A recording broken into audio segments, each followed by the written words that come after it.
പത്രദൃശ്യ online മാധ്യമങ്ങൾ നിറഞ്ഞു നിന്ന ഒരു നന്മയുടെ വാർത്തയുണ്ടായിരുന്നു. കപ്പലണ്ടി വറുക്കുന്ന വയോധികനെ കൊണ്ട് തന്റെ സ്റ്റുഡിയോ ഉദ്ഘാടനം ചെയ്യിച്ച സംഭവം. മലയാളികൾ കൈയടിച്ച ദൃശ്യാഭിനുവിന്റെ ആ തീരുമാനത്തിനൊപ്പം സഞ്ചരിച്ച ഒരാളായിരുന്നു സുഹൃത്ത് ലാൽ അഴകം. ലാൽ അഴകം തന്നെയാണ് മുഹമ്മദ് കനീഫ എന്ന സാധു മനുഷ്യനെ ഉദ്ഘാടകനായി വേദിയിൽ അവതരിപ്പിച്ചതും വേദിയിലേക്ക് ക്ഷണിച്ചതും. ആ കാഴ്ച ദൃശ്യമാധ്യമങ്ങളിലൂടെയും സോഷ്യൽ മീഡിയയിലൂടെയും ജനം കണ്ടതാണ്.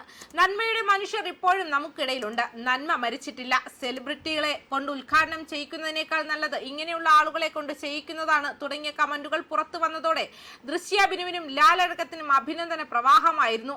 തനിക്ക് വേണ്ടി നല്ലത് ചെയ്ത വയോധികനെ ഏതെങ്കിലും തരത്തിൽ സഹായിക്കണമെന്ന് ദൃശ്യാഭിനു ആലോചിച്ചിരുന്നു.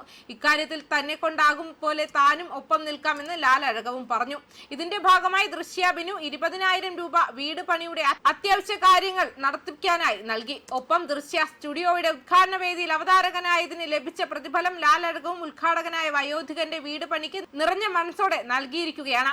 കാശില്ലാത്ത കാരണം കനീഫിക്കയുടെ വീട് പണി പാതി വഴിയിൽ മുടങ്ങിക്കിടക്കുകയായിരുന്നു. മഴക്കാലത്ത് നനയാതെ കിടക്കാൻ വീട് വാർത്തെങ്കിലും ഇടാൻ കഴിഞ്ഞാൽ അത്രയുമായി. മുന്നോട്ട് നന്മയുള്ള ആരെങ്കിലും ആ കുടുംബത്തെ സഹായിക്കുമെന്ന പ്രതീക്ഷയാണ് തങ്ങൾക്കുള്ളതെന്ന് ദൃശ്യാഭിനുവും ലാലഴകവും പറഞ്ഞു. ഈ തീരുമാനമറിഞ്ഞ കാട്ടാക്കടയിൽ നിറ്റു സൂപ്പർ മാർക്കറ്റ് നടത്തുന്ന നന്ദു നൽകിയ 5,000 രൂപയും കിള്ളിയിൽ സ്ഥാപനം നടത്തുന്ന മറ്റൊരു സുഹൃത്ത് നൽകിയ 10,000 രൂപയും ഇതോടൊപ്പം ലാലഴകം മുഹമ്മദ് ഖനീഫയ്ക്ക് കൈമാറി.